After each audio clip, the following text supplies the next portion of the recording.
Welcome back, everyone. We are now moving on to the solving portion of quadratics when a is equal to 1.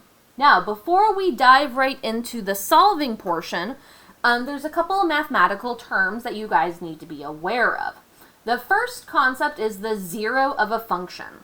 So the zero of a function is a solution for when the quadratic equation is set equal to 0.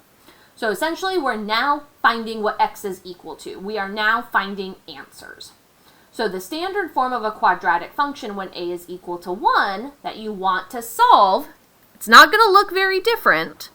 X squared plus bx plus c is equal to 0. That's the only difference. It needs to be equal to 0 if you want to solve it. So now, when it is set equal to 0, we are now going to use what is called the zero product property. The zero product property states that if a product of real number factors is 0, then at least one of the factors must be 0. In the case of two factors, if x plus a times x plus b is equal to 0, then we need to set both factors equal to 0 and solve both of them. So in the case of solving quadratics, the steps that you need to do is set the quadratic equal to 0, factor it, then set each factor equal to 0, and solve each one.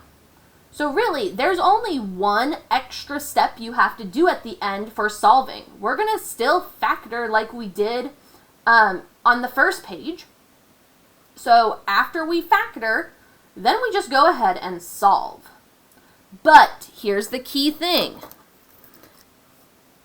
The quadratic has to be equal to 0. So you will have to move some things at the start.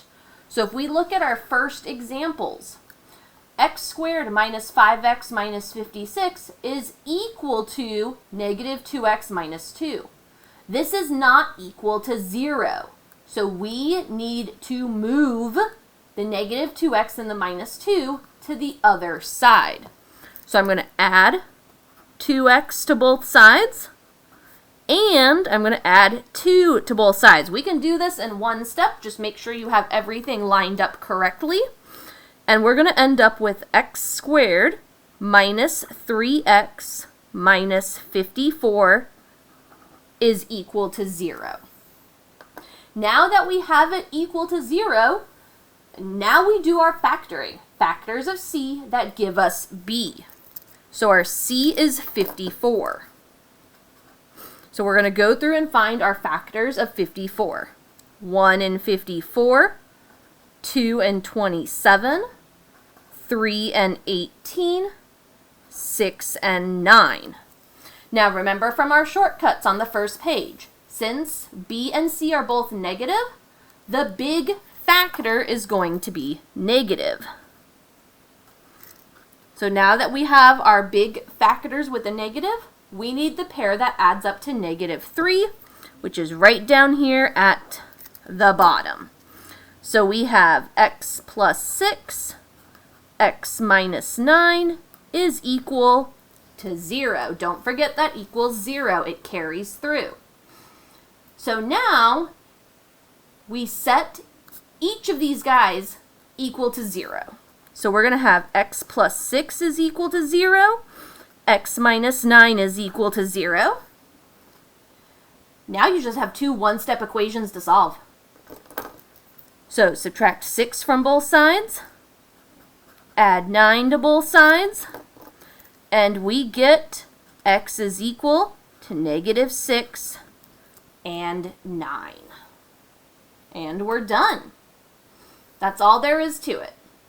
So again, make sure it's equal to 0 first, factor, set each factor equal to 0, then solve. Next one, x squared plus 6x equals 8x plus 35. Now, if you wonder, how do I know which things to move? Never move the side that has the x squared. X squared has to stay positive, so it stays where it's at, so you move the other side. So for this one, I'm going to subtract 8x, and I'm going to subtract 35. So we're going to have x squared minus 2x minus 35 is equal to 0. So we want the factors of 35. So 1 and 35, 5 and 7. Since it is minus bx and minus c, the big factor gets a negative. And then which pair adds up to negative 2? 5 and negative 7. So we have x plus 5, x minus 7 is equal to 0. X plus 5 is equal to 0. X minus 7 is equal to 0. Now solve. Subtract 5, add 7. X is equal to negative 5 and 7.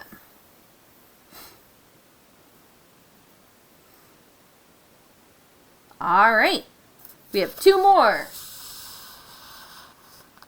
Again, we need to make sure it's set equal to 0 first. So I'm going to add 3x and subtract 5. And we get x squared minus 49 is equal to 0. So this is one of our special ones. So this one, x squared minus 49. So this time, we just have to take the square root. So the square root of 49 is 7. So x plus 7 times x minus 7 is equal to 0. X plus 7 is equal to 0. X minus 7 is equal to 0. Now solve. We subtract 7. We add 7. X is equal to negative 7 and positive 7.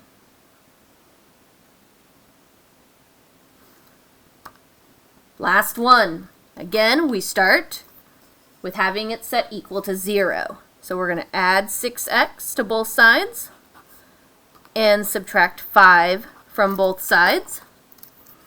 So we have x squared minus 5x is equal to 0. Look at that. It's another one of our special cases. This time, we only factor out an x. So we're going to have x times x minus 5 is equal to 0.